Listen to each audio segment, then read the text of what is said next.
Chapter 31. The person you are trying to reach is unavailable. Please leave your name and number after the beep. Beep. Pick up your fucking phone. We have a major problem up here. I'm up to my ass. In Ferals and that fucking Appalachian mongrel just showed the fuck up. You need to get up here. Right the fuck now. El Gallo slowly made the right turn off Vineland and into the graveled parking lot of the North Hollywood warehouse row. The crunch of dirt and sand beneath the car's wheels made Xochitl's hair stand on end. The memory of having been stuffed in the trunk of Tootie's car and choking on exhaust fumes flooded back. She'd hoped she would have been over the feeling by now, but there it was. Nausea. Her eyes fixed on the steel-gray building ahead, her tomb or so she'd thought 2 years ago. The tension in the car was thick, almost tangible. Xochi stole a quick glance at Lucy. She stared straight ahead, knuckles white from gripping the steering wheel too tight. The only thing that seemed to tether the two women to the present was Kai's constant bouncing in the back seat. The boy had grown more hyper as they approached the warehouse. Lucy pulled the car into a space at the farthest end of the jammed parking lot. Busy for a late afternoon. Xochitl pulled off Lefty's jacket and tossed it past Kai's head. She took a deep breath and scooted out of the Tornado. Kai leapt over the back seat, practically shoving Xochitl into the car parked next to them. He zoomed down the aisle before Lucy shouted, "Kai, stop! Wait!" The teen whined but stayed glued to his spot, still bouncing with anticipation. "Come!" Lucy grabbed Kai's arm and led him toward the warehouse. Every muscle in Xochi's body revolted against entering the building. She forced her legs to move. "Huh," Xochitl grunted. "What?" Lucy glanced at her. "I don't remember bougainvillea." Xochi pointed to a vine of red flowers growing up the left side of the building. "Or a glass front door." "Yeah, flowers were here before," Lucy said, her voice sounding distant. "Door's new. We kicked down the old one. Miguel must have replaced it," she added in what sounded like an afterthought. Lucy pulled open the glass door and waited for Xochitl. Xochitl took another deep breath and entered into a whole new world. Gone was the wide-open space of the warehouse. In its place stood a false wall spanning 3/4 the length of the room, separating lobby from main interior. The words L and M Jim Los Lobos Luchadors had been spray painted across it in black and red graffiti lettering. Felix's signature script. Guess the kid's still around.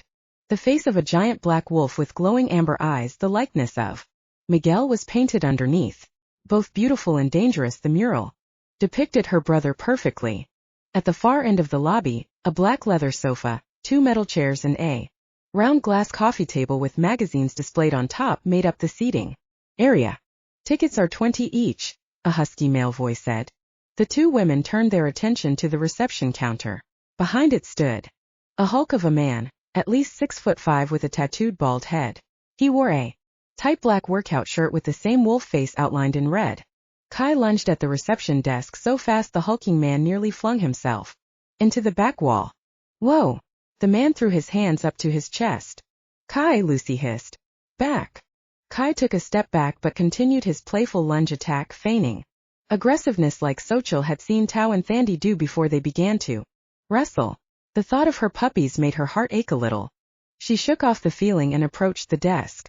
"I'm just here to see Miguel," Xochitl stated matter-of-factly and headed to the gym entrance at the end of the false wall.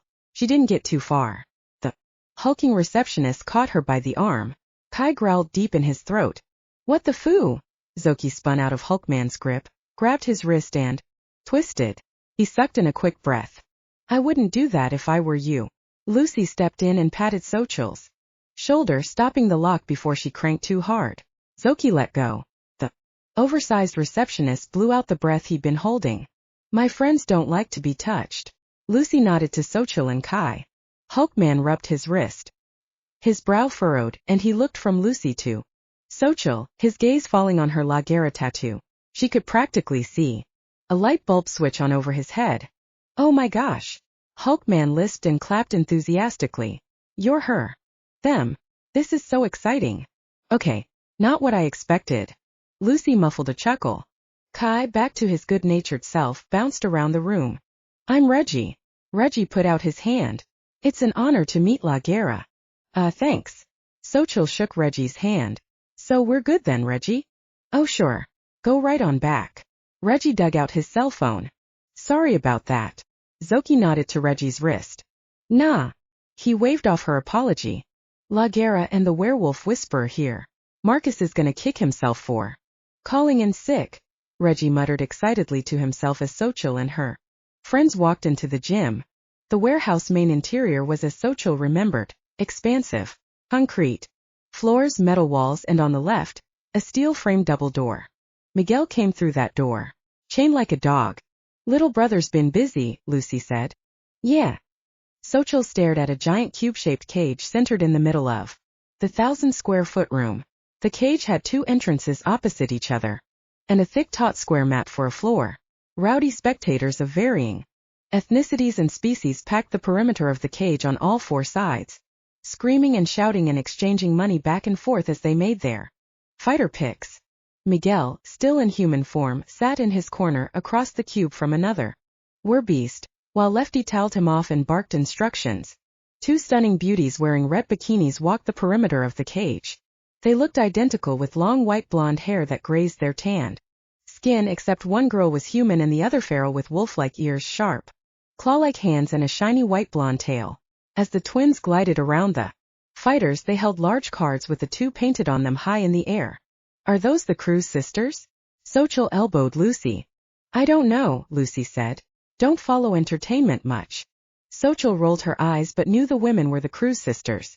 Pre-Wereflu.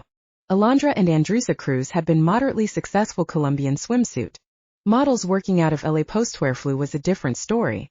Now stuck in California, the identical twins, one an Afflicted and the other not, had emerged as the most sought-after models in the world. Their fame skyrocketed as they graced the online pages of Vogue, Elle and Maxim's were edition. What the hell are they doing here? Xochitl wondered out loud. Lucy yawned. The bell rang and Miguel, fast and nimble off his corner, used the cage as an extension of himself, hanging like a bat from the ceiling before pouncing on the back of the much larger tan-colored were. He's impressive, Lucy said. Yeah, not bad for a little pendejo, Xochitl grumbled. Damn, he's good. Moving their way through the crowd, they passed two vatos aggressively, thrashing their arms about and shouting profanities at the cage. The crowd roared. Kai looked like he was about to jump out of his skin. Kai with me. Lucy clicked her tongue and pulled the boy to her. Kai hung his head and shuffled to Lucy. Maybe bringing the kid was a bad idea. Oh well, too late now. They weaved through the throng of spectators, whispers of La Guerra, and is that the Werewolf Whisperer? Buzzing around the arena. By the time they'd reached the edge of the metal cube, the place had gone silent. Only Miguel, his opponent, and their coaches, who continued shouting instructions, seemed unaware of their presence. Well, we sure do know how to make an entrance, Xochitl mumbled. Get your hooks into him, Miguel, Lefty shouted. Miguel clinched his legs around the gigantic Werebeast, hooking his arm under the beast's chin. That's it. Lefty cupped his mouth. Now squeeze, kid. Squeeze. Xochitl sidled up to Lefty and nudged him with her shoulder. ¿Qué pasa, ese? Lefty jumped. Shit. Told you I was coming. Xochitl stared at her brother as he struggled to keep his hold on the Werebeast. Seen enough? Lucy asked. Miguel's rear naked choke had begun to take its desired effect on the beast. Xochitl's brother glanced to his corner and spotted her, his confusion altering into irritation. You mind? Xochitl asked her friend. Nope, Lucy replied. No. Wait, Lefty pleaded. Xochitl put her hand up for Lucy to wait. Is this a big match? Xochitl asked. Well, no, Lefty replied. But it's how we make money. Well then. She nodded the go-ahead to Lucy. Lucy bounded up the steps to cage side and yelled at Miguel. Off! Immediately Miguel let go of the Werebeast and backed away. With lightning speed, the beast ran up the opposite side of the cage, jumped to the ceiling. And behind Miguel, Xochitl's brother only had a second to turn around before the beast's massive claw swiped at Miguel's head, knocking him to the mat. Ooh, that's got to hurt. Xochitl winced. The crowd suddenly came to life with boos and hisses. Thanks, Zoc. Lefty pushed past Xochitl. What the fuck? Glued to his spot, Miguel pounded his fist on the mat. That's a foul, ref, he shouted to a stocky fellow dressed in black standing at the opposite side of the cage. The referee waved off Miguel's complaint. The okay given to commence fighting. Miguel's opponent crouched low ready to pounce. Lucy. Xochitl pointed to the Werebeast. Stay. Lucy raised her hand at the beast and entered the arena. Xochitl followed. The beast sat on his haunches, tilted his head and whined. Kai scurried up the corner of the cubed enclosure, flipped upside down and hung by his legs, swinging back and forth like a monkey. Great. The kid's got his own personal jungle gym. Lefty stood in the center of the ring. The spectators hooted and hollered, throwing their plastic cups at the cage. Please folks. Lefty raised his arm up. We're going to have a temporary time out. More boos roared from the crowd until Lucy and Xochitl walked to the center of the ring. Once again, a hush fell over the warehouse. Miguel arched his head backward and gave Xochitl a crooked smile. Hey sis. Xochitl's heart melted. I've waited 2 years to see that smile again. You mind? Lefty hissed at Xochitl. You're fucking with our business. Let him up, she said to Lucy. But not that one. Xochitl nodded to the tan beast whining by his angry coach. Okay, come, Lucy said to Miguel, but put her hand up to the other were. Stay. The Werebeasts coach ground his fist into his palm, clearly desperate to punch Lucy but afraid to make a move on the Werewolf Whisperer or La Guerra. Xochitl smiled. Lefty helped Miguel to his feet, and the four of them walked to their side of the ring. Hi Joel Miguel. Xochitl said through half-gritted teeth. You're still fighting? After what happened? She pointed at the arena. What's Anita think of all this? Nothing, Miguel growled. So long as I keep her in the dinero and liquored up. Lefty stepped between Xochitl and her brother. We got to make a living. Zoc. Do not get me started with you. Xochitl pointed her finger at Lefty. He's your responsibility now, remember? Hey, Miguel stepped in front of Lefty. I'm no one's responsibility. Remember? The memory of Miguel hunched over, pleading for Xochitl to leave flashed through her mind. Yeah, I remember. Xochitl spat. But I didn't come to this place. She felt her throat seize up. This shithole. Not to tell you that if you keep turning you might be fucking furry for the rest of your life. Comprendes? Then I'm fucking furry. Miguel took an aggressive step towards Xochitl.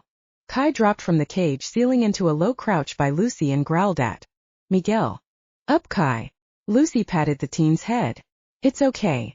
I see you got another little mutt to boss around. Miguel pushed past Xochitl. I got shit to attend to. He stormed out of the cage to another round of boos. Miguel. Lefty called after his fighter. Xochitl started after her brother. Lefty grabbed her arm. Just let him go, Zoc. Don't do this again. But Xochitl wasn't finished. She pulled away from Lefty and marched out. Miguel headed for the steel double doors, now marked private and no admittance. What? You fucking live here now. She grabbed Miguel, spinning him toward her. What of it? He pulled away. After memo? Hot tears spilled from Xochitl's eyes. After what happened to me? Hurried steps approached from behind. Cheers roared from the crowd. But Xochitl never took her eyes off her brother. Miguel's body tensed under her grip, his rage-filled eyes burning a brilliant orange gold amber. This place is mine. Mine. He roared. Leave me alone. Zoc. Lefty whispered. Maybe you should come back later. That sounds like a good idea, Lucy said, tugging at Xochitl's arm. Fine. Xochitl dropped her grip and backed away. Attend to your shit, Miguel. But watch your six or you'll answer to me. Xochitl stared square in her brother's eyes. And me, Joe, you don't want that. Miguel's face softened, his rage replaced by sheer pain. Xochitl immediately wished she could take back the implication of her words. Too late again. Let's go. Xochitl looked at Lucy. Where's Kai? Another roar filled the warehouse, bringing Xochitl and Lucy's attention back to the giant metal cube. At that moment, Kai blindsided the tan Werebeast with a roundhouse kick to the head. You released the Werebeast? Xochitl asked Lucy. I thought we were done. Lucy threw up her hands. Working into a frenzy, the bloodthirsty mob shouted. Ground and pound. Ground and pound. Kai jumped onto the beast, tackling him and pummeling him mercilessly. Crap. Xochitl and Lucy said in unison. Kid's got mad skills. Lefty sounded awestruck as the referee stopped the fight and raised Kai's arm in the air. Kai howled and the crowd went wild. The evening chill nipped at Xochitl, and she wrapped Lefty's military jacket tighter around her. The sweet scent of the pan dulce she bought at a nearby Mexican bakery wafted from the bag she carried. She hoped Miguel's favorite pastries would suffice as a peace offering. Sure, bringing that's not too pretentious? Xochitl nodded to the copy of Hounds and Ferals and Werebeasts. Oh my! Lucy had grabbed out of L. Gallo's trunk and hastily signed. You always say I need to work on my public relations skills. Lucy walked into the lobby of Miguel's gym. Loud metal music blasted from behind the false wall. An unfamiliar male voice yelled, "That's it. A little closer, Lonnie. Get in tighter, Andy." "Hey, Reggie." Lucy greeted the receptionist who was closing up for the night. Reggie popped his head up from the t-shirt merchandise counter. "Catch." Lucy deftly tossed the book across the room and into Reggie's grasp. His face lit up when he realized what he was holding. He opened the front cover and read the inscription aloud. "To Reggie, keep living la vida loba. Lucy Lowell." "You stole my line." Xochitl swatted Lucy's arm. Reggie closed the book and held it to his chest. "Oh, Miss Lowell," Reggie's voice cracked. "You don't know what this means to me." "It's just Lucy." Lucy rubbed her triceps, looking pleased with herself. Once again, Reggie squealed that his friend Marcus was gonna kick himself. After tonight, Marcus is gonna be pretty black and blue. Lucy raised an eyebrow at Xochitl. "So, fine. I stand corrected," she grumbled and walked past Lucy toward the main gym. Xochitl halted in her tracks, her eyes bugging out from their sockets. Standing in the center of the cube-shaped arena amidst the deafening music was her brother in tight black leather pants and a tight black wolf-faced t-shirt. His muscled arms were folded across his chest, and the Cruz twins were suggestively wrapped around his legs. He looks taller. A photographer was shouting out instructions to smile. "Don't smile. Look sexy, look angry," while his flash kept going off. It was all too surreal for Xochitl, seeing her baby brother looking like a man. "Your brother looks hot." Lucy sounded shocked. "Shut up." Xochitl elbowed her friend but mumbled to herself. When did that happen? As if he'd heard their exchange, Miguel, a cocky grin plastered on his face, turned toward Xochitl and Lucy. Lefty waved them over. He signaled the photographer's assistant to cut the music. The hipster kid dropped his light reflector and hit a switch. The music died. "Oh, thank God." Xochitl sighed. "What the hell, Brad?" The photographer spun on the kid. "I'm in the middle of my process." "Sorry, Dominic." Lefty stepped up to the edge of the ring. "We need to call it a night." The word twin Alondra's head shot up. She sniffed the air and darted out of the cage. Her sister Andresa followed close behind, shouting, "Kai! Kai!" The models sped toward the teen, were nearly tackling him to the ground. They showered him with kisses. Kai looked intrigued. Xochitl cringed. "That's just wrong." Lefty." Lucy wrinkled her nose. Girls. Girls." Lefty clapped his hands at the giggling pair. "Let the boy up." "For air." Alondra whined and looked to her sister. "But he's so, how you say yummy." Andresa purred as the girls continued to pet Kai. "Okay." Lucy pulled Kai to her. "That's enough." She pushed the team toward Lefty. "Come on, kid," Lefty said, messing Kai's hair. "You want to check out the gym equipment in back? You're gonna dig the hanging rings, Holmes." Kai bounced after Lefty. "Good thing the kid's easily distracted," Xochitl said. "I'm not ready for that just yet." "Hey."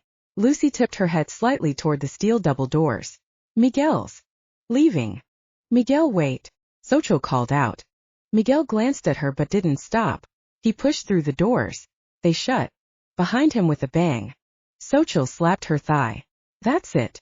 I'm done with this bullshit." "Take it easy," Lucy said. Xochitl gave a curt wave to her friend and stormed off. As soon as she reached the private entrance, Xochitl was racked with anxiety, her hands clammy and trembling. A wave of nausea rose from the pit of her stomach into the back of her throat. The darkness, the smell of urine, the taste of blood, all fresh in her mind. None of that matters. I gotta make this right. Xochitl inhaled and exhaled long and slow. She pushed the doors open and walked into a fully renovated stylish apartment. Miguel stood in the middle of the room, his back to Xochitl, staring at a glass wall behind an L-shaped couch. Beyond the wall was a mini gym, complete with hanging heavy bag, speed bag and wooden martial art training dummy. Why can't you just stay away? Miguel's voice was flat. What's your problem? Xochitl tossed the bag of pastries on a marble kitchen island. I've done nothing but try and help you. Help me. A dark laugh bellowed from her brother. No one can help me. What do you think I've been doing for the past 2 years? Taking road trips. For the hell of it. Xochitl took a step toward him. Everything I've done for you. I've been busting my ass trying to find a way to save you. Save me. Miguel spun on Xochitl, his eyes glowing amber. He raised his hands. Sharp protracted claws turned toward her like a sacrificial offering. Look at me. I'm not human. I'm a shitty, horrible thing. A monster.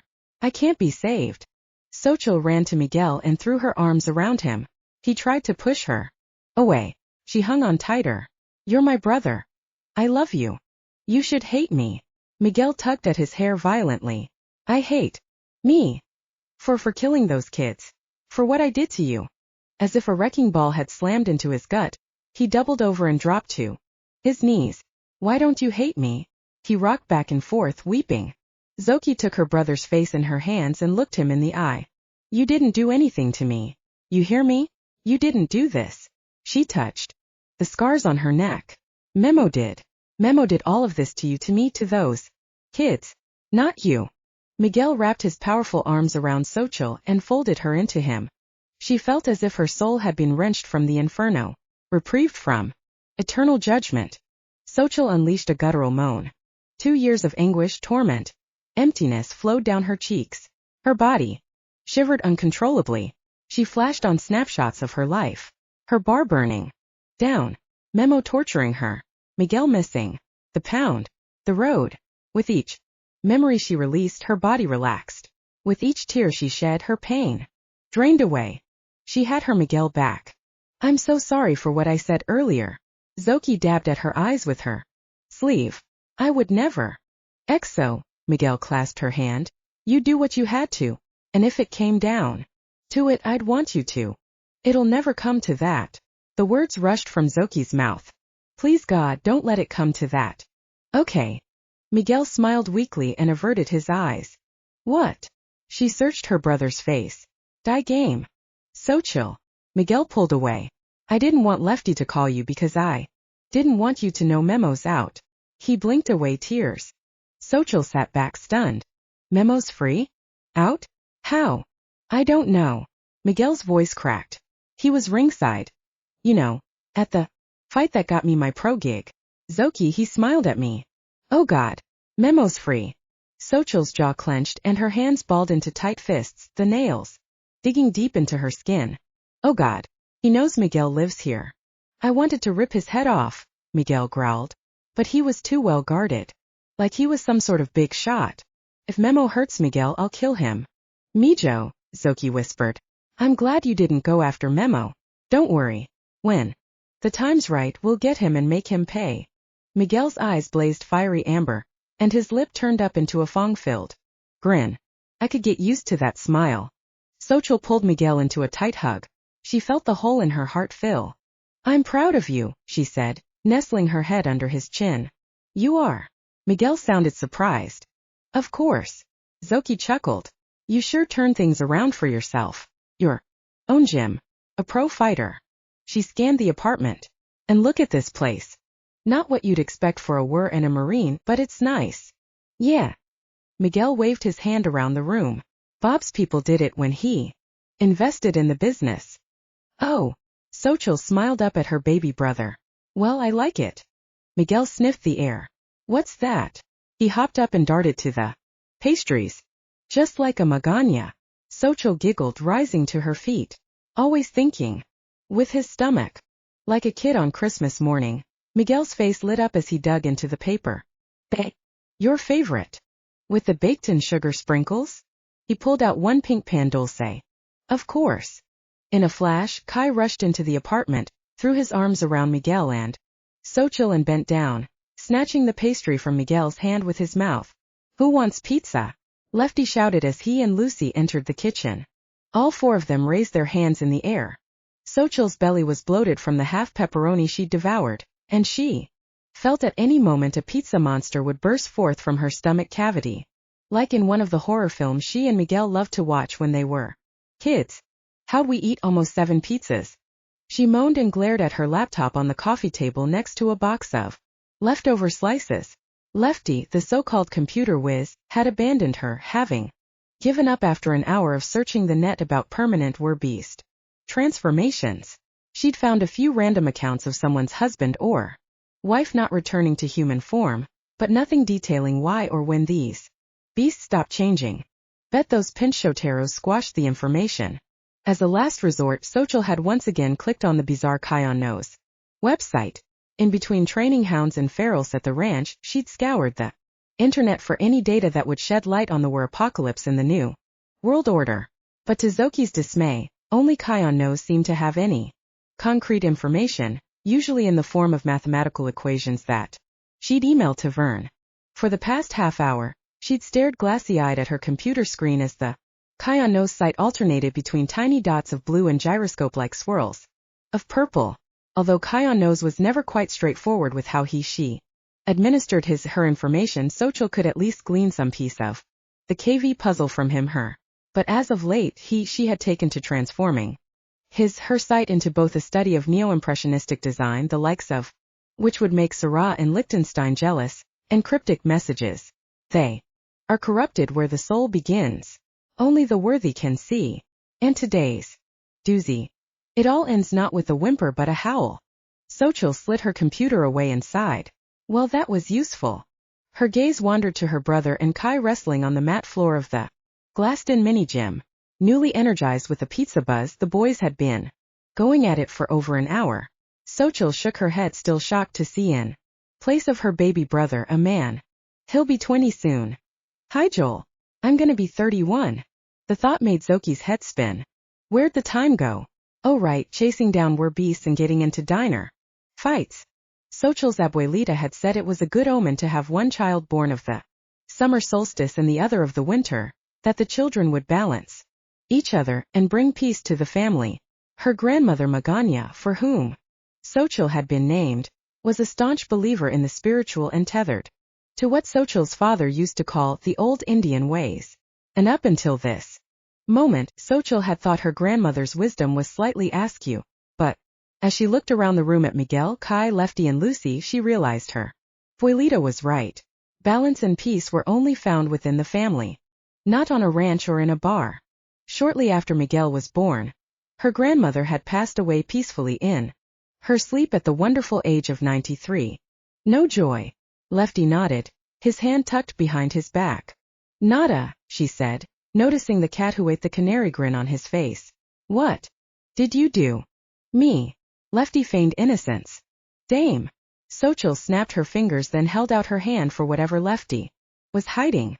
Lefty twisted his arm from around his back, presenting a serving tray with several bottles of beer for small shot glasses, a fifth of tequila and a bank deposit bag. His one-armed dexterity never ceased to amaze Xochitl. You know what happened the last time I drank tequila? She raised her right arm and displayed her La Guerra tattoo. Looks good on you though. He expertly set the tray down on the coffee table and sat on the end of the couch. Kid's a beast. Miguel plopped next to Xochitl. Kai stopped short in the middle of the room. His head darted back and forth, seemingly torn between bouncing over to the kitchen where Lucy was locked in a phone call with Hannah or devouring the last of the pizza. He opted for the latter. Te chilla la ardilla. Xochitl pinched her nose and scooted away from Miguel. You stink. Smell my manliness. Miguel exposed his armpit and waved his scent toward Xochitl. Gross. She pushed Miguel away. Oh, that reminds me, Lefty said. Why would that? Xochitl pointed toward her brother. Remind you of anything? Miguel shoved Xochitl playfully. Ow. She rubbed her arm. Did you see what your boy just did? Lefty rolled his eyes and pulled a rubber-banded wad of bills from the money bag. Here you go, kid. He tossed the cash to Kai, who was glued to Xochitl's laptop. With a piece of pizza sticking out of his mouth, Kai caught the money mid-flight and stuffed it in the pocket of his new Los Lobos Luchadors hoodie, all without ever looking up from the computer screen. How much is that? Xochitl asked. About $1,000. Lefty grabbed a bottle of beer, twisted off the cap and handed it to Xochitl. Hi Joel. Xochitl took a sip of beer. Kid earned it. Lefty pointed a bottle at Xochitl. After your little family. Spat. He handed the beer to Miguel. Turned out to be a pretty good night. Xochitl snapped her fingers in Kai's face. The boy remained unfazed, determined to play his computer game. Shrugging, she swigged her beer and contemplated grabbing the last piece of pizza from the box. Her pizza monster reminded her to think better of it. So what's a good night? Xochitl gulped down the last of her drink. 30K. Lefty smiled and reached his bottle across the table, meeting Miguel's in the middle with a clink. Holy crap. Xochitl choked. Lucy, we're in the wrong business. Miguel and Lefty nodded smugly to each other. What's that? Lucy tossed her new smartphone on the coffee table. That's not a good sign. She slapped the last piece of pepperoni pizza onto a napkin, grabbed a beer, and plopped down in an oversized club chair. So what's with the Cruz twins? Xochitl asked her brother, not wanting to kill her beer buzz by asking Lucy what Hannah had said. They're on loan. Miguel took another beer. Yeah, Lefty chimed in. From Senor Neves. He wants to promote Miguel as the newest rising star of the World Mixed Martial Arts Federation. The boys clinked their bottles together again. Lucy folded the pizza in half and chomped down. Neves. Why do I know that name? She asked, her words muffled and mushed together. She chased the pizza with a sip of beer. Maybe because he's the richest man in Colombia? Miguel offered. Right. Lucy rubbed her forehead. Yep, definitely not a good sign. He's also on the narcotics watch list, Lucy said, matter of fact. What? Xochitl turned to Miguel. Hey. Miguel put his hands up in surrender. It's no secret he's not a saint. But he happens to run the pro circuit and owns the WMAF, the fastest growing sport in the nation, Xochitl interrupted. Yeah. Relax, Zoc. Lefty patted her hand. You know I'm looking out for our boy. She slumped back into the couch. I know. Miguel cocked an eyebrow. I knew. Anyway, who am I to tell you what you can and cannot do with your life? Wait. What? Miguel cupped his hand to his ear. Could you repeat that? Didn't quite hear you. Calate. Xochitl punched her brother's shoulder. Ow. Miguel pinched her arm. I can still put you over my lap and spank the sass out of you, she squeaked. Out the words rapidly, their roughhousing devolving into slap fighting. Lucy sighed. So that was Hannah. And Xochitl giggled, fending off Miguel's tickle attack. She quickly glanced at Lucy. Hannah said things are too hot in Empyrean right now. We can't go back there. Lucy crossed her legs Indian style and rested her head on her hand. She looks tired. Xochitl's cell vibrated inside her vest pocket. She ignored it and pushed Miguel off her. She also said, Lucy continued, we should lie low with some friends of hers. Up north. Why not stay here? Miguel asked. We have plenty of room, right? Miguel looked to Lefty. Yeah. Lefty flashed a bright smile. Can we stay? Huh. Can we? Please. Xochitl eagerly clapped her hands together. She loved the idea of spending more time with her brother. Lucy shrugged her shoulders. I guess it doesn't matter where we lie low. Yay. Xochitl and the boys shouted just as another buzz vibrated against her side. Geez. She pulled her phone out of her pocket and read a Twitter push. Notice on the home screen. Akaya knows 751K has mentioned you in a tweet. So what? Punk girl Megan does that all the time. Xochitl slapped her phone down on the coffee table. Kai hooped. His face lit up and his eyes glowed gold. He feverishly typed. Away on the laptop. A wolf howl bellowed from the computer speakers. What the hell? Lefty turned the computer toward him. He hacked the Kyon. No sight. How did he do that? That's just Kai. Xochitl tossed a balled-up napkin at the teen were. Without missing a beat, Kai hurled the wad back at Xochitl and yanked the laptop away from Lefty. Leave it. Lucy smirked. She leaned over Kai's shoulder, her eyes growing wide. What? Xochitl grabbed the laptop from Kai. Somehow Kai had managed to connect the dots and swirls to create an image, like an elaborate multi-dimensional digital puzzle, mimicking Da Vinci's Vitruvian Man. As in the original pen and ink sketch, a human figure with its arms stretched wide was centered in a circle within a square. However, this drawing depicted two werewolf-like creatures morphing from the man, one image overlapping the other as if evolving from human to beast. Werebeast. Xochitl couldn't take her eyes off the Vitruvian wolf with its lithe musculature, thick mane of fur and elongated snout. But it was the beast's keen-edged fangs and razor-sharp claws that sent shivers down her spine. Holy shit, Miguel said, leaning across the couch. What do you think it means? Not sure, Lucy mumbled, her stupefied look giving way to grave concern. What? Xochitl passed the computer back to Lucy. As per usual, Lucy didn't answer Xochitl's question right away, but instead stared at the drawing. So, feel like sharing? Xochitl pressed. Well, Divinici's purpose for drawing the Vitruvian man was to illustrate man's perfection both mathematically and philosophically. Okay, Xochitl said, a little taken aback by Lucy's scholarly oration. Are you saying Kyon thinks the Werebeast is more perfect in design? Maybe. Lucy brushed her hand through her hair. Or maybe whoever began this epidemic believes that. Long Jejia. Kai reached over Lucy's arm and pushed a button on the keyboard. Mira. Whoa, Lucy said and pivoted the screen around to Xochitl. The Vitruvian wolf had transformed into a black and white drawing like a lithograph from an antique children's fairy tale book of Little Red Riding Hood and the Big Bad Wolf. Not sure how Lucille Lowell figures into the equation, or how she is able to do the things she can do, but it is clear that Kyon knows she is the missing piece of the puzzle. The words Kyon wrote just a month ago clawed their way up from the recesses of Xochitl's mind. Crap. She sunk into the couch, closed her eyes, her mind swimming with images of Werebeasts and children's rhymes, and listened to Lucy read from Kyon. Listen to Mother. Don't stray from the path. Red relinquished. Do the math. Mother sent Red with cakes and wine. It was set upon a time. Grandma gave Red the little red hood. Now Grandma's sick, that's no good. Get in from the heat without losing the way. And don't forget to have a good day. The cakes and wine make Grandma strong. The wolf in the dark woods stifles the song. Flatters the girl, says look at your life. Hear the birds. Watch the strife. It's more fun in the woods. The bad wolf cries. Don't gather the flowers. Shut your ears to the lies. Grandmother alone. He swallows her whole. Can't be stopped. He eats her soul. Now the world ends in a sneer and a howl. Until the wolf sleeps. Our future is foul. By chance a hunter can slit the beast. Put rocks down the body. And end the blood feast. Weigh him down. Watch him fall. Dead must he be. Once and for all. Then take the skin and drink the wine. Mother says now is the time. To run. To hide. To slink. To wait. Listen to Mother. Don't stray from the path. The end is here. The choice is near. Gather your forces. We'll meet in the west. And don't forget. Kyon knows best.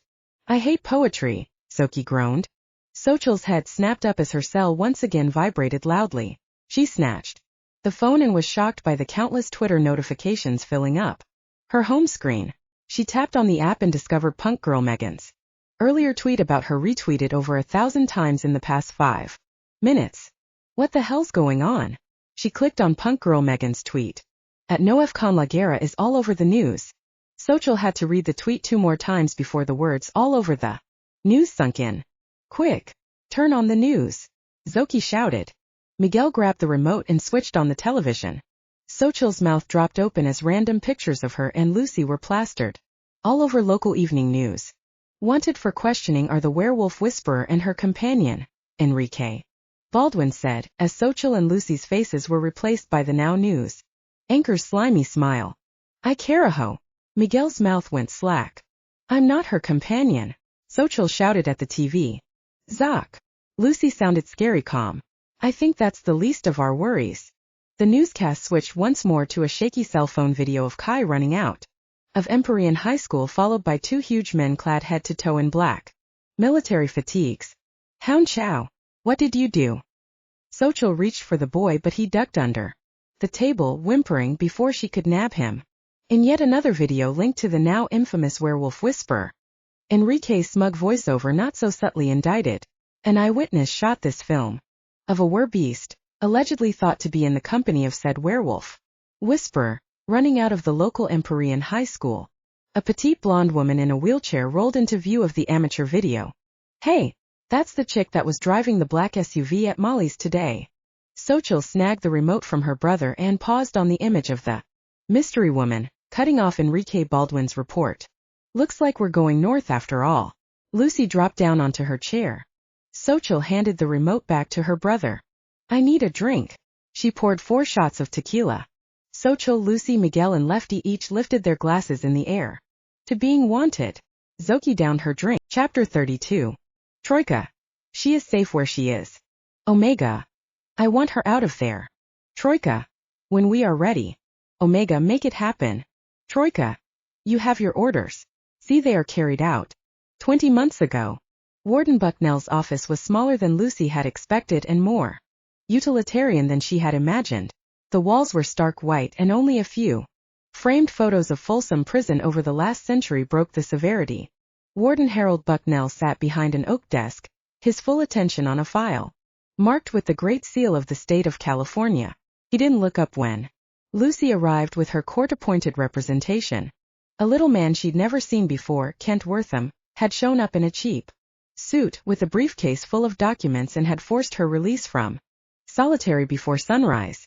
Lucy didn't understand many of the convoluted details. Wortham had explained about the reopening of her case. Both Bucknell and Wortham looked exhausted, apparently conserving their energy, as if they still had a long day ahead. Lucy hadn't eaten much since the day of the riot. She felt weak. The air conditioner blew alternating freezing or sweltering blasts directly on her, making her shaved hair stand up on the back of her neck. She held herself up very straight, but small tremors shook her body, and the glare of the bright sun coming in through the windowpane spiked a migraine she hadn't anticipated. Warden Bucknell examined the file again, shrugged and signed the last form on the bottom. He pushed himself away from his desk and looked up. Wow, he's young. Square jaw, bright blue eyes and curly brown hair gave him the air of a high school football star. His speech was slow and clear, so deliberate in fact. Lucy felt slightly offended. According to the California Penal Code, Section 200, he looked at Wortham and then quoted directly from the papers. The willful extermination of a werebeast that has been determined to threaten human lives is not, has not, nor will ever be considered a punishable offense. Kent Wortham picked up in a monotonous drone. Elizabeth Geneva Lowell, mother of Lucille Elizabeth Lowell, was in a transformational werebeast state at the time in question. Final witness testimony signed by one Hannah Connie. Hannah! Lucy gasped, and her thoughts drifted to the last time she'd heard Hannah's voice. Hello? Hannah's rescue and rehabilitation. This is a collect call from Folsom State Prison from Lucy Lowell. Do you accept the charges? No. Wortham rambled on. Declares that without a doubt Lucille Lowell was acting in self-defense and the defense of others when she shot and killed her mother. Lucy felt like she had been kicked in the head. Mama was dead, she'd shot her Mama, and these men were going to let her out of prison. The state of California has ruled that the previously categorized homicide was justifiable and excusable in light of the federal werebeast defense mandate. Warden Bucknell continued the proceedings efficiently. No crime was committed. Further, the state of California formally apologizes for your incarceration and discharges you as of this moment, with the provisos of psychiatric evaluations and quarterly reviews conducted by a licensed therapist appointed by the court. You are free to go. May I just add on a personal note, keep up the good work, Officer Lowell. Just Lucy, Lucy replied in the barest whisper. How am I ever going to make this right? She stared past Bucknell through the window up at the open sky. Sacramento County summer heat scorched the air as Xochitl parked in front of Folsom Prison's East Gate. Having passed the media circus at the front gate, she was taking a chance on the warden releasing Lucy more discreetly. No one else here to meet her. Leaning across to the passenger side, she looked through the open window at the temporary home of Lucy Lowell. Any moment Lucy would step through the gates free for the first time in 3 months. Wonder how she'll react to seeing me. Correctional facilities were not foreign to Xochitl, having picked up more than one of Memo's locos from the joint.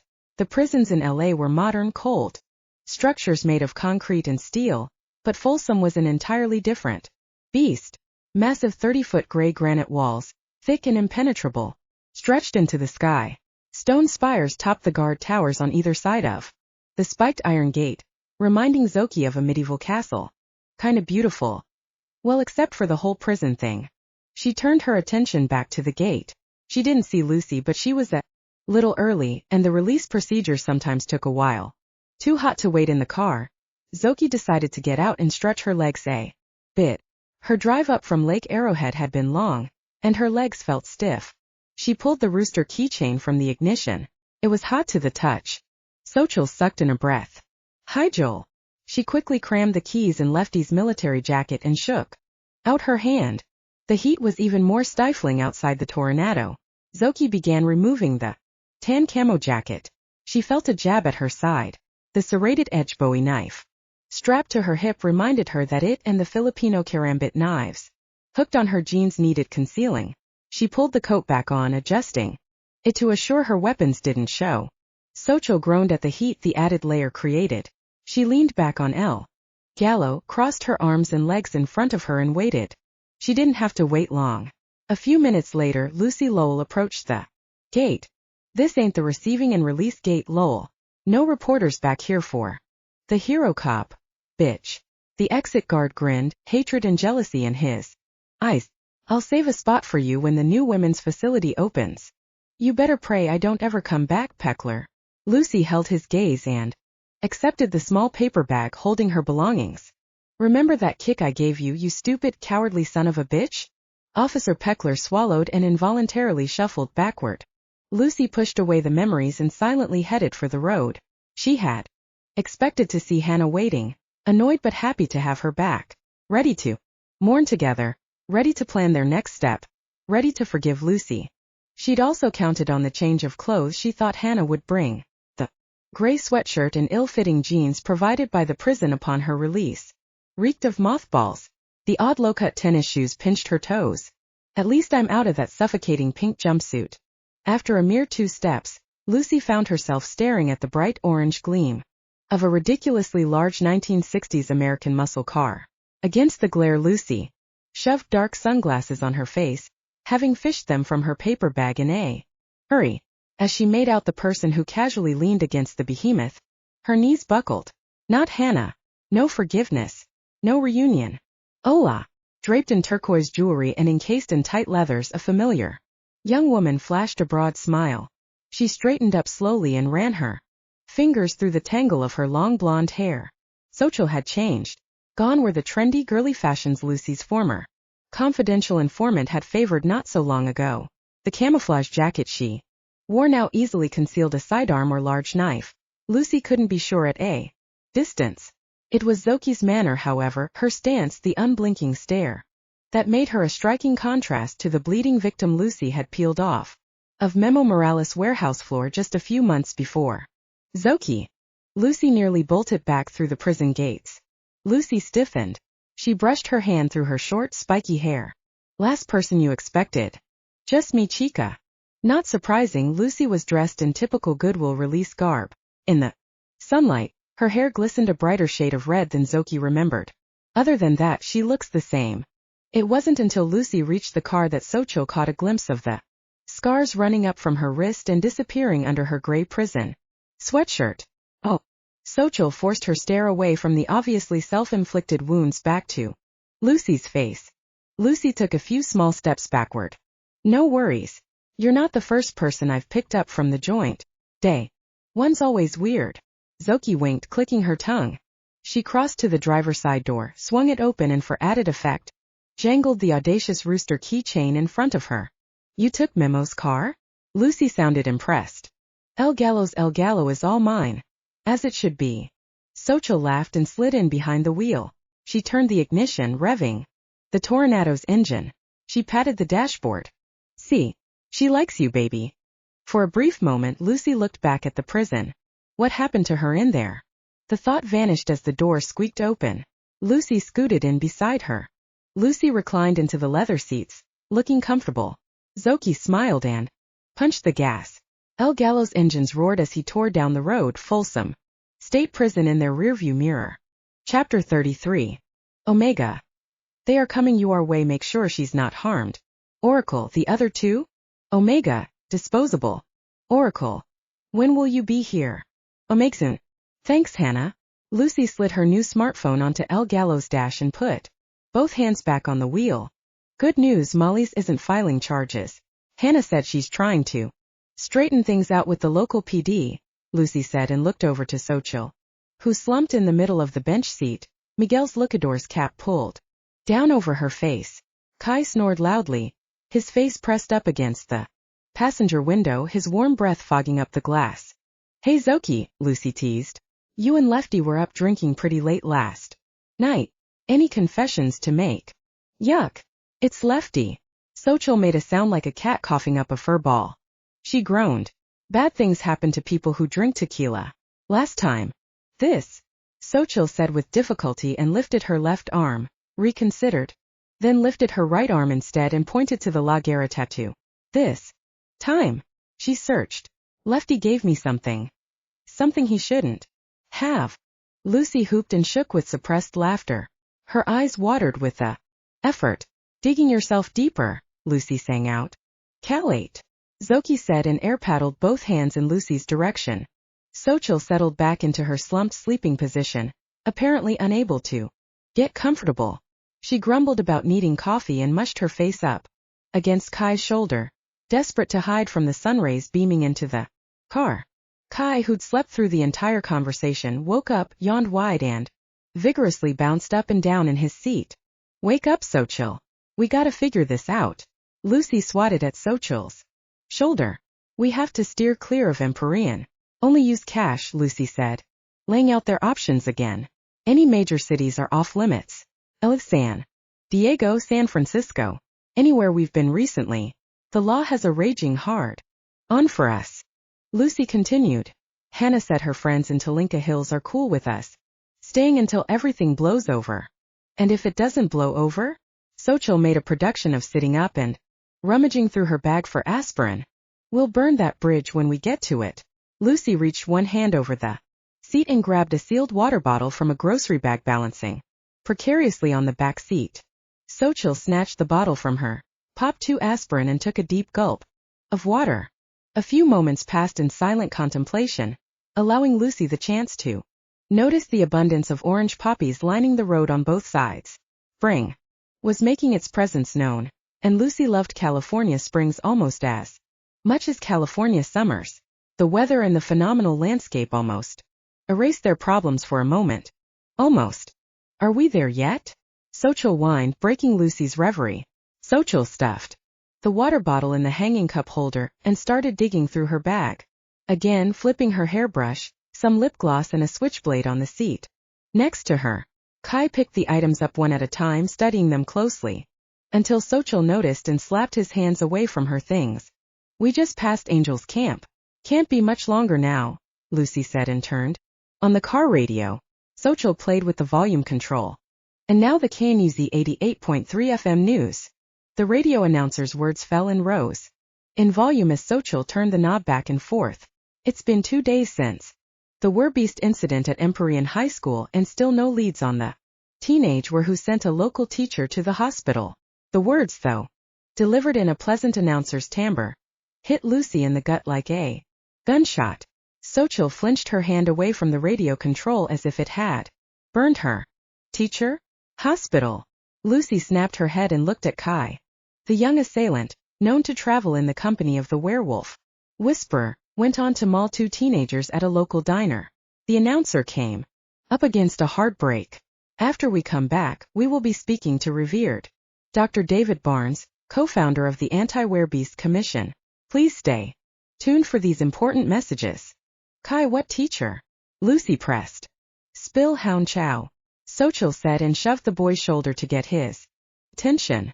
Last night they'd seen the news footage of Kai running from Empyrean High School, but the boy hadn't volunteered any information about attacking a teacher. Kai turned his face to look at the passing trees, ignoring Xochitl's prodding. No English. He pronounced each word perfectly and without an accent. Hound Chow. Hound Chow, the radio commercial sang. It's all your hound. Turn it off. Xochitl gave up on Kai and fumbled with her sunglasses. Did you hear? Lucy fumed, but Xochitl cut her off. Coffee. Not until after coffee. I want coffee. We can talk about how screwed we are after coffee. Xochitl leaned over Kai and rolled down the window. The crisp mountain air flowed through the car. This Talinka Hills place. Another one of your backwoods shit-kickin' towns? Xochitl asked and pulled her jacket closed. Old mining town, I think. Never been there, but they'll have coffee. Lucy snapped her fingers in the direction of Kai, who'd stuck his head out the window up to his shoulders. Is his tongue lolling out? She laughed despite herself. I can't stand it. Pull him back in and roll up the window, Zoc. I need air, Xochitl said, fishing a pack of gum out of the glove box. Just roll it up halfway. I don't want him jumping out. Lucy clicked her tongue to get Kai's attention. Xochitl glanced at the speedometer. We're going 65 miles an hour. He's not gonna jump out. He's not an idiot, Xochitl said and crammed a green stick of gum into her mouth. She flicked the crumpled up foil at Lucy's ear. Without warning, Kai launched himself out of the window of the speeding car, rolled to his feet on the grass and darted into the woods. Lucy jammed on the brakes so hard, she made the tires squeal and El Gallo spin 180 degrees. The smell of burning rubber hit her instantaneously, and she watched as little clouds wafted around them. Jodame! Xochitl yelled, suddenly wide awake. Estás loca? Lucy, already out of the car, called out. Kai! Kai! Come back, Kai! Panic took her breath. Did Kai bolt because he thinks I'm mad at him over the teacher? What if he hurt himself?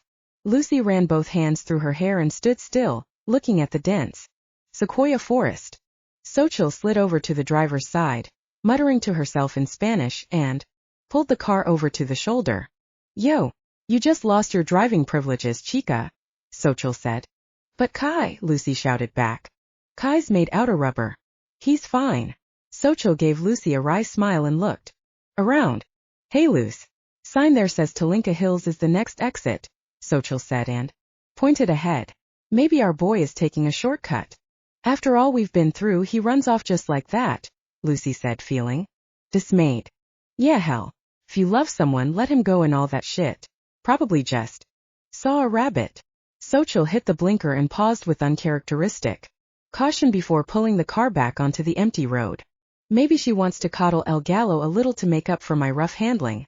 Maybe the hangover still has her a little wobbly. Should you be driving? Lucy started to cross back to the driver's side. Get in, Xochitl shouted. It's shotgun for you from now on. She shook her blonde mane vigorously, seemingly back to her usual self with no trace of tequila aftereffects. We'll find him later. I can track him with my GPS app. You put a tracker on Kai? Lucy snapped her seatbelt in place, uncertain. Xochitl wasn't planning revenge for the half donut. Of course not. Xochitl considered for a moment and then smirked all at once. In a better mood. Last night is still a bit fuzzy, but I remember Lefty giving me a phone with a tracker on it. She smacked her forehead. That's what he gave me. He said it's all government issue. Super secret spy. Shit. And I gave it to Kai. Because no teenage boy should be without a phone with a tracker. Xochitl adjusted the mirrors. So make of that what you will. Aren't you the clever girl? Lucy said, impressed and very relieved. I'll get you a gallon of coffee when we get to Talinka Hills. The tiny town of Talinka Hills looked like a relic from the later days of the California gold rush. The town sign boasted population 450, but looking at the silent street, Lucy was sure that number had dwindled. The two-lane main street took them past less than a dozen one-story frontier-style buildings and a few meticulously restored Victorians. Set back from the raised sidewalk, the storefronts seemed to be in various states of disrepair. Not one door stood open. The old Mercantile, easily the largest single building, advertised Coyote Festival sale on a colorful banner attached to the overhang. Wonder what a coyote festival looks like, Xochitl pondered out loud. They drove past several antique stores. All displayed similar mining paraphernalia, replicas, and kitschy pseudo-Victorian knickknacks. The ubiquitous vintage clothing store flaunted a fussy display complete with various dress forms draped in crinoline ball gowns and outfitted in fancy period menswear. Think I might need that powder blue parasol, Lucy said, trying to lighten her increasingly black mood. Perchance I shall swoon onto one of those darling wooden benches. She pointed ahead to the chainsaw-carved monstrosities situated on either side of the entrance of the old-fashioned candy store. Fiddle-dee-dee. Xochitl affected her best scarlet. Personally, I'd like some of that saltwater taffy those cabrons are falsely advertising on there. Pinch frufra sign. She stretched her neck and looked at both sides of the street. Why isn't anyone open? Xochitl whined. Need coffee. If I don't get coffee, soon the hangover headache is gonna slide right into the caffeine withdrawal. Headache. Xochitl pulled alongside a promising restaurant. The tall building looked well cared for with a friendly western facade and pretty flowers in boxes at the second-story windows. Xochitl took one of the many empty parking spots in front. The old firehouse, Xochitl read the sign. Looks like they remodeled the real thing. Cute. Lucy nodded. Flowers upstairs are fake though, she said. I can see a price tag attached to one of the stems. Spoil sport. Xochitl climbed out of the car, stretching her arms in the air. As long as they have coffee and make waffles, I don't care. Lucy stared at the other side of the street. All the shops were closed as far as she could see. A prominent whitewashed building perched on a little rise across the street. Lucy pointed to the words painted in an arch over the large building's second-story balcony. The sodality of beneficence. She raised an eyebrow. These old towns have weird history sometimes. That's probably just some old West lodge. Xochitl glanced at the shuttered windows. Probably long gone. Lucy looked up and down the road. A few cars sat parked along Main Street. She spotted thick layers of dust on the closest ones. More disquieting was the fact that they had yet to see one person in the town. No one walked the streets, strolled on the sidewalk, or jostled in and out of stores. This doesn't look good, Lucy said, but Xochitl walked right up to the old firehouse and pulled on the front door. It refused to budge. Closed? It's closed, she said, incredulous. You said they'd have coffee. She knocked against the glass. Looks like they haven't even got a they, Lucy said. Suddenly Kai appeared at the end of the empty street. He yipped and ran toward Lucy. We didn't even miss you, Xochitl shouted to the boy. Come on, Kai. Let's go. Come here, Lucy called and patted the front of her thighs. Kai shot toward her like a rocket, 3 yapping ferals in hot pursuit. Hi, Joel, Lucy and Xochitl said in unison. Kai turned at the trading post and flew out of sight. The ferals spread out and chased after him without taking notice of Lucy and Xochitl. Get him. Lucy took off after the whirs without hesitation. Pursuing the ferals at a good clip, Lucy and Xochitl followed the side street up a hill and out of town. They quickly came to a narrow bridge traversing a small rushing creek. The water wound its way into the forest, and Lucy saw the ferals splash along the stony banks and disappear among the trees. The road stopped on the other side of the bridge, turning into a narrow dirt path. Lucy and Xochitl abandoned the path and angled toward where they thought the ferals would emerge. The spring sun had gently warmed them while in town, but the temperature dropped several degrees as soon as they entered the shadowed thicket. Lucy shivered. The fragrance of earth and sequoias filled Lucy's nostrils, and the damp air caressed her skin. They couldn't continue their all-out run amidst the trees but hurried along with caution. Lucy's senses awoke, and she felt very in tune with her surroundings. Colors were a little brighter, sounds clearer, scents sharper. This way, Lucy whispered. They aren't far. Xochitl gave Lucy a look that said, I'm not going to ask, and pulled her Bowie knife from its sheath. They hadn't gone more than a dozen steps, careful of their footing through the raised roots and soft dips of the forest floor, when howls and whines intercut with a volley of high-speed Mandarin echoed through the trees. In the clearing ahead stood a tall, muscular man, white male, mid to late 20s, approximately 6'3", dark blonde buzz cut, green field jacket, washed out jeans. The tall man casually held Kai by the nape of the neck, dangling him 3 feet above the ground like a helpless puppy. The boy kicked and flailed, but the man didn't budge. No phones, doggy, he said, and tucked Kai's cell phone into one of the cargo pockets of his jacket. Don't fuss. His words had a soft lilting drawl Lucy couldn't place. Kai shook himself and yelled, Fong wa xiao lai, Cabron. He flexed his entire body and swung himself forward with gravitational impossibility. Gonyang. Yangda. I'm gonna bite your face off. The man laughed out loud but held tight. Well, ain't you just a regular tower? Oh, babble. Catching Xochitl's eye, Lucy pointed to Kai and described a half circle with her index finger. Then she pointed to Xochitl and flicked her fingers toward the man. Xochitl nodded, understanding. She stepped into the clearing. Hey Pendejo, put him down! Xochitl shouted and flourished the long knife. Lucy picked up a thick branch and held it with both hands like a cudgel. She circled around the man, hiding herself behind the trees until she stood nearly behind him. "Cha cute as a pumpkin," the man called out to Xochitl. His voice was warm and deep. "Why don't you put down the knife so we can discuss this, darlinda? Kiss my ass." Xochitl sounded insulted. "Let go of Kai Kebron." Lucy took a chance and dashed into the clearing, ready to bash the man on the head with her makeshift cudgel. A low growl stopped her. She skidded to a stop, to see the 3 large ferals who had chased Kai stalk toward her from behind a boulder. Wait, those can't be ferals. They're too big. They were all adult males, dressed in similar denim and flannels. They had sharp, angular features and long wild hair. Their lean bodies reminded her of hungry desert wolves. Their eyes gleamed. Not Werebeasts either. They slinked toward her, sharp teeth bared. Their hands slowly and deliberately shifted into claws. Lucy took a step back. Holy shit. They're controlling their transformation. How? Looks like we got us another critter, the tall man said. Get it, he commanded, and they charged off. Lucy shouted. The creatures stopped in their tracks. Lucy heard Kai drop to the ground and swear. She looked over to see Xochitl leaping forward to retrieve the boy. Down. Stay. Lucy called out.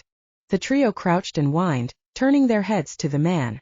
He stood still, having let go of Kai and not moving toward Xochitl. Anger flashed in his bright green eyes, his calm broken. Fuck me, he rasped. Kai sat on the ground, head tilted and awaiting Lucy's next command. Kai, go with Xochitl. Lucy ordered him away from the man. Xochitl, go get the gun and the cuffs. You got him. Xochitl's eyes were big and round. Is he a werebeast? No. Lucy felt short of breath. Something else. Be right back. Xochitl grabbed Kai by the hand, and they disappeared into the forest. I hate the woods, Xochitl mumbled and motioned for Kai to take point. They headed out of the woods and back over the small bridge that linked the town to the forest. She grasped her Bowie knife tight, her adrenaline pumping in her veins, making her both jittery and acutely aware of her surroundings. Kai seemed on edge too. Not since they'd rescued him in San Pedro had Xochitl seen the kid so vulnerable, and she wondered if his encounter with the alpha dog and his pack had been too much for the teen were. Driven by urgency, Xochitl picked up the pace. They sprinted onto Main Street and past the trading post where the sight of El Gallo made Xochitl feel a little more centered. Everything will be okay. I'll get the Remy, get Lucy, and get the hell outta Dodge. Lucy and the man stared at each other. His face was narrow, high cheekbones, and a fine straight nose giving his features a chiseled appearance. His eyes glowed a preternatural green, and his lips pressed together in frustration. He struggled to break free from her command. She could see him straining his neck. His companion settled comfortably on the ground, gazing at Lucy in adoration. Lucy almost snickered. The man looked like he wanted to kick his betas. Who are you? Lucy finally said and stepped closer to him. He's taller than Gabe, clean-shaven, and he smells familiar. Name's Rylan. He'd recovered his cocky attitude. Lucy Lowell. I know. I've been looking for ya, Rylan answered. His eyes bored into her as if he were trying to read her mind. Did Hannah send you? It occurred to her that this Rylan could be the friend Hannah asked her to seek out in Talinka Hills. Could all still be a huge misunderstanding. You're making a mistake, Lucy Lowell. Trust in all the wrong people, Rylan said quietly. He seemed to have more to say, but a piercing whistle from the woods cut him off, and he turned his head sharply to the side. Lucy took her eyes off of Rylan, spun in the direction of the whistle and raised her cudgel. Lightning fast, a team of 5 figures in black tactical gear closed in around them. A shot rang out before Lucy could release Rylan from her command. A red tranquilizer dart appeared on his chest, and he crumpled to the ground. Lucy charged the man who'd shot Rylan and brought her cudgel down on his shoulder. The branch cracked, the man's collarbone shattered, and he let go of his rifle. Lucy felt 2 painful bites in her side. An agonizing electric current shot through her and dropped her to her knees. All was pain, and she writhed for What seemed like an eternity. Lucy knew that she was surrounded and tried to scream for Xochitl. The pain let up as suddenly as it had come. Lucy sat up as fast as she could, only to see the butt of a rifle come toward her face. She felt her jaw crack and she fell back down. Her head bounced on a hard surface, and everything went black. Xochitl adjusted the karambit knife harness. She'd felt much better with her weapons sheathed in their proper places and her Remington 12-gauge gripped in her hand. She shut El Gallo's trunk and turned to Kai. Kai's head darted back and forth, his body tensed, anxiety pouring off of him. "You okay, kid?" Xochitl touched Kai's arm. Kai swung around, his eyes glowed gold, and he bared his razor-sharp teeth. "Kai!" She backed off. Kai cocked his head, and from the direction of the forest, Xochitl heard the echo of gunfire. "Long Jiejia!" Kai barked and took off down Main Street toward the edge of town. "Kai!" Xochitl bolted after the teen who had already passed the trading post and was almost to the edge of town when he suddenly stopped. Xochitl slowed her pace as she caught up to Kai. "What the hell, kid?" Kai threw up his hand as if to say, "Quiet." "Hi, Joel. He's a carbon copy of Lucy." "What?" she whispered. "Pendejos." Kai crouched down and pointed to an alley between a deserted barbershop and a dilapidated pink Victorian house trimmed in purple. "Shit." Xochitl spat, thinking she'd have to fight off a pack of wers. She flanked Kai as they scurried up to the edge of the barbershop and peeked down the alley. 3 well-armed men in black were loading Kai's mystery assailant and 2 of his pack into a black military Humvee. Another man in tactical gear was grasping at his left shoulder while his buddy dragged an unconscious Lucy toward the same vehicle. "Lucy!" Zoki and Kai shouted at the same time. Kai darted from behind their hiding place and sprinted down the alley. Xochitl racked her shotgun and rushed after him. Kai leapt into the air and landed on the man with the broken arm. He pounded on the man's face, clawing and ripping at his vested chest. The man desperately tried to push Kai off, but the work continued, slamming his fists down on the bleeding and broken man. With a roar, Kai ripped into the man's neck with his razor-sharp teeth. The man choked, his body convulsed and squirmed, then stopped. "Drop her!" Xochitl yelled, pointing the shotgun at the man dragging Lucy. He froze in horror at the bloody evisceration of his comrade. Lucy's kidnapper dropped her to the ground with a thud and then turned to Xochitl. He grabbed at his sidearm but was too slow. Xochitl fired. The man flew back into the barbershop's brick wall and collapsed lifelessly on the ground. "Get him in here!" a female's voice shouted. Xochitl saw the same petite blonde behind the wheel. Another black-clad commando reached from inside the Humvee and pulled the alpha dog from the woods the rest of the way in before slamming the door. Xochitl raced after the vehicle, firing her shotgun as it sped away. Lucy lies still in silence in darkness. She feels squirming things around. Her wiggling, squishy things press against her so lightly, like they are nothing. Bubbling of liquids on her inside. Pieces of her that should remain solid drip downward. Under her body the sap pools and she feels herself sink down ever more. She can't see, but in the sockets of her eyes, in her mouth, in her nose she feels a tickle of movement. Something slithers through the seat of her consciousness, and she knows that here in the darkness she is not alone. A primal scream rises in her, but she has no voice, no release. The scream dies as madness comes. Lucy felt her body shaking and bumping as 2 sets of hands carried her. She could feel pressure on her shoulders and her feet, but she was unable to see. Xochitl's voice sounded from a distance. "Who's the blonde puta I'm seeing everywhere? Who's the alpha dog? Why did he grab Kai? Why did those pendejos grab him? Why did Hannah send us here?" "Hannah!" Lucy's entire body seized, and she tasted blood in her mouth. She heard Hannah's words blast through her brain. "Do it!" The command. She pulled the trigger. "Do it!" The bullet ripped Mama open, bone cracked, blood flowed, and life was gone. "Do it!" "Hannah!" Lucy's eyes flew open as Xochitl shoved her into El Gallo, and Kai pulled her arm from the other side of the car. "Stop!" Lucy roared, shaking them off. She regretted the move instantly. "I might have a concussion," she slurred, her jaw on fire. "Fucking a Hermana Loba!" Kai yelled in her face. "We go now." The boy looked terrified. He crammed himself onto the bench seat next to Lucy and slammed the car door.